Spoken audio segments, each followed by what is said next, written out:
नमस्कार. आपल्या प्रतिकार महाराष्ट्रामध्ये मी सोमनाथ सर्वांचं हार्दिक स्वागत करतो. आज आपण चिखलीमध्ये आलेलो आहोत. तर आपले पुढे बंधू प्रथमेश आणि त्यांचे छोटे बंधू यांनी या ठिकाणी साई सुमन मिसळपाव सेंटर हे अकोले शहरामध्ये जाताना हा व्यवसाय त्यांनी सुरू केलेला आहे.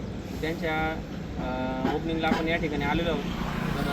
तर त्यांनी हा व्यवसायामध्ये तरुणांनी पदार्पण केलेलं आहे. त्याच्याबद्दल त्याचं काय म्हणणं आहे? 1 किलोमीटरच्या अंतरावरती कोल्हार घोटी या हायवे रोडवरती या ठिकाणी एक पुढे बंधूंनी हॉटेल टाकलेले साई सुमन. या ठिकाणी मिसळपाव, वडे, नाश्त्याची उत्तम सुविधा या ठिकाणी केलेली आहे. तर जे पर्यटनासाठी जे अकोल्याला जे फिरायला जात आहेत त्यांनी एक वेळेस अवश्य भेट द्या हॉटेल साई सुमनला. धन्यवाद. आणि आपल्या नवीन जे अकोले किंवा घोटी कोल्हार घोटी या रोडने जे असतील